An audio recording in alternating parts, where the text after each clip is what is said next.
کبھی کبھی نا ایک پورا خاندان بس ایک ہی دن میں بکھر جاتا ہے۔ آج ہم جس خاندان کی کہانی سمجھنے جا رہے ہیں وہ ہے ٹائرون خاندان۔ ایک ایسا خاندان جہاں ایک ہی دن میں صبح سے رات ہوتے ہوتے ساری امیدیں، سارے راز اور سارے رشتے سب کچھ ٹوٹ جاتا ہے۔ اور اس پوری کہانی کا نچوڑ شاید اس ایک سوال میں چھپا ہے۔ ماں میری پوچھتی ہیں، ہم میں سے کوئی کیسے بھول سکتا ہے؟ اور بس یہی ایک سوال پوری کہانی کا مرکز ہے۔ یہ ایک ایسے خاندان کی داستان ہے جو اپنے ماضی میں قید ہے، ایک ایسا ماضی جسے کوئی بھلا نہیں پا رہا۔ ہر کوئی دوسرے کی غلطیوں کو یاد رکھے ہوئے ہے اور معاف کرنے کے لیے کوئی بھی تیار نہیں ہے۔ تو چلیں شروع کرتے ہیں۔ کہانی کا آغاز ہوتا ہے گرمیوں کی ایک صبح سے۔ ٹائرون خاندان اکٹھا ہے اور بظاہر تو سب ٹھیک لگ رہا ہے، ایک عجیب سا تناؤ بھرا سکون ہے، لیکن اس سکون کی سطح کے نیچے بہت گہرے مسائل چھپے ہوئے ہیں۔ اور ان مسائل کا مرکز کیا ہے؟ وہ ہے میری ٹائرون۔ وہ حال ہی میں مورفین کی لت کے علاج کے لیے ایک سینیٹوریم سے واپس آئی ہیں۔ وہ خود تو بہت بے چین ہیں، لیکن ان کے شوہر جیمز ان کی صحت یابی کا جیسے جشن منا رہے ہیں۔ یہیں سے سارا تناؤ شروع ہوتا ہے۔ ایک طرف میری کی نشے سے جنگ اور دوسری طرف خاندان کی یہ خاموش امید کہ شاید وہ اس بار ٹھیک ہو گئی ہیں۔ یہ امید اتنی نازک ہے کہ کوئی اس موضوع پر بات تک نہیں کرنا چاہتا۔ اور اس سارے تناؤ کے بیچ میں ہیں گھر کے دو بیٹے، جیمی اور ایڈمنڈ۔ اور دیکھیے، ان کا تعارف ہی پوری کہانی کے سمت بتا دیتا ہے۔ بڑا بیٹا جیمی 33 سال کا ہے، دکھنے میں اچھا ہے لیکن والد والی بات نہیں ہے، اور اس پر وقت سے پہلے ہی بکھرنے کے آثار نظر آ رہے ہیں۔ اور چھوٹا ایڈمنڈ جو صرف 23 سال کا ہے، وہ تو بالکل ہی دبلا پتلا اور بیمار دکھتا ہے۔ تو مطلب ایک ناکامی کی طرف جا رہا ہے اور دوسرا بیماری کی طرف۔ تو پہلا بڑا جھگڑا یا کہیں کہ پہلی دراڑ جو نظر آتی ہے وہ ایڈمنڈ کی صحت کو لے کر ہے۔ جیمی بار بار کہتا ہے کہ ایڈمنڈ بہت زیادہ بیمار ہے، لیکن ماں میری اس بات کو ماننے سے ہی انکار کر دیتی ہیں۔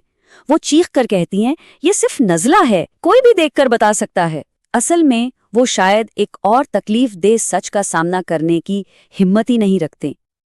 لیکن میری کی پیٹھ پیچھے گھر کے مرد یعنی جیمز و جیمی وہ اس سچ کو جانتے ہیں، یا کم از کم انہیں شک تو ہے۔ ان کے دل میں ایک ہی خوف ہے جس کا وہ آپس میں اعتراف بھی کرتے ہیں کہ ایڈمنڈ کی بیماری کوئی معمولی نزلہ نہیں بلکہ تبدق ہے، یعنی ٹیوبرکلوسس۔ تو جیسے جیسے دن چڑھتا ہے اور صبح کی دھند چھٹتی ہے نا، بالکل اسی طرح خاندان کے اوپر جو دکھاوے کا پردہ پڑا تھا وہ بھی ہٹ جاتا ہے، اور پھر شروع ہوتا ہے ایک دوسرے پر الزامات لگانے کا ایک نہ ختم ہونے والا تلخ سلسلہ۔ اور یہ الزام تراشی کا چکر بڑا دلچسپ ہے۔ کوئی بھی اپنی ذمہ داری لینے کو تیار نہیں ہے۔ جیمی کہتا ہے کہ والد صاحب کنجوس ہیں، انہوں نے سستا ڈاکٹر بلایا۔ والد صاحب جیمز کہتے ہیں کہ جیمی کی شراب نوشی نے ایڈمنڈ کو خراب کیا۔ پھر جیمی پلٹ کر کہتا ہے کہ اسی سستے ڈاکٹر کی وجہ سے ایڈمنڈ کی پیدائش کے بعد ماں کو نشے کی لت لگی۔ اور ماں میری وہ کہتی ہیں کہ جیمز کے ایکٹنگ کیریئر کی وجہ سے ان کا کبھی اپنا گھر ہی نہیں بن سکا۔ تو دیکھیں، ہر کوئی اپنی ناکامی کا الزام دوسرے پر ڈال رہا ہے۔ یہ ایک ایسا جال ہے جس سے کوئی نکل ہی نہیں پا رہا۔ اور ہمیں یہ سمجھنا ہوگا کہ وہ تب تک سے اتنا ڈر کیوں رہے ہیں۔ اس زمانے میں ٹیوبرکلوسس یا کنزمپشن کا مطلب تھا سیدھا موت کا پروانہ۔ اس کا کوئی علاج نہیں تھا اور یہ اکثر جان لیوا ثابت ہوتی تھی۔ اور ادھر میری کی حالت یہ ہے کہ انہیں لگ رہا ہے کہ سارا خاندان ہر وقت ان کی جاسوسی کر رہا ہے۔ وہ ایڈمنڈ سے کہتی بھی ہیں کہ اس مسلسل شک کے ماحول میں ٹھیک ہونا اور بھی مشکل ہو جاتا ہے۔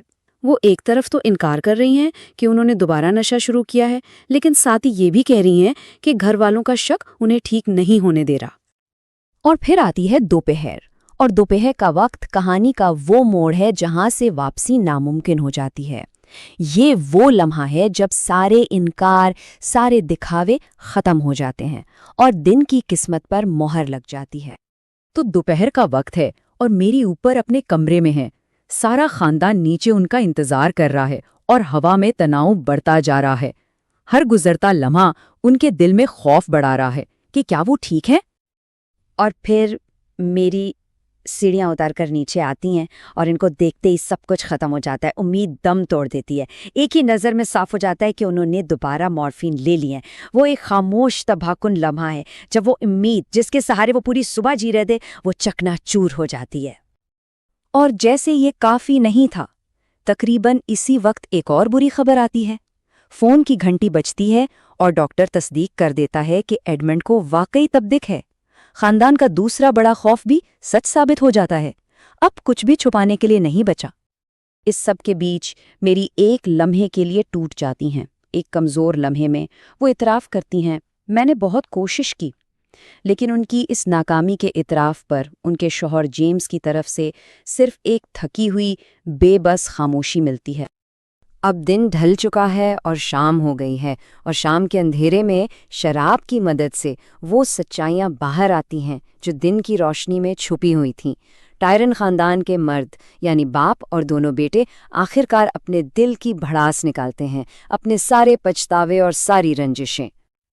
دوسری طرف میری ہیں جو مارفین کے نشے میں اپنے ماضی میں کھوئی ہوئی ہیں۔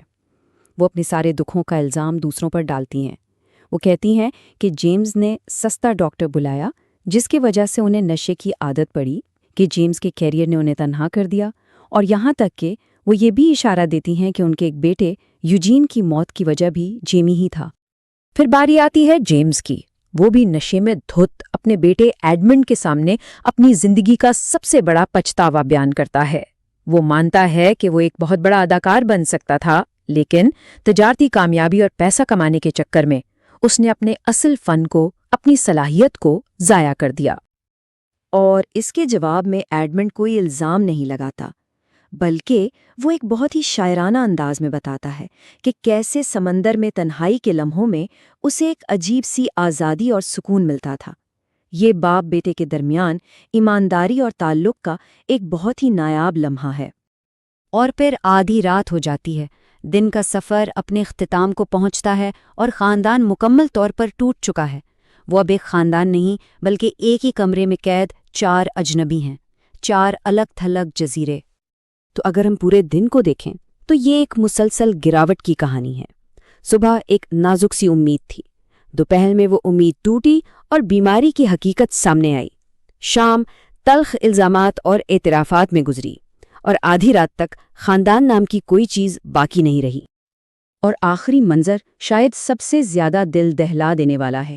میری دروازے پر نظر آتی ہیں، ہاتھ میں اپنا شادی کا جوڑا لیے ہوئے۔ وہ مورفین کے نشے میں اس قدر دھت ہیں کہ وہ حال میں موجود ہی نہیں، وہ اپنی جوانی کی کسی یاد میں کھوئی ہوئی ہیں۔ وہ کمرے میں موجود باقی لوگوں کو دیکھے بغیر، ان پر توجہ دیے بغیر بس گھومتی رہتی ہیں، اور یہی اس کہانی کا نچوڑ ہے۔ وہ ایک دوسرے کے لیے اب بھوت بن چکے ہیں، جسمانی طور پر تو ایک ساتھ ہیں، لیکن ذہنی اور جذباتی طور پر کوسوں دور۔ یہ خاندان کے مکمل خاتمے کی علامت ہے۔ تو آخر میں سوال وہی رہ جاتا ہے کہ ٹائرون خاندان کے اس المیے کا ذمہ دار آخر ہے کون؟ کیا یہ کسی ایک شخص کی غلطی تھی، جیمز کی کنجوسی، میری کی لت، یا پھر خاندان خود ہی ایک ایسا جال ہوتا ہے جس میں ایک بار پھنسنے کے بعد کوئی باہر نہیں نکل سکتا؟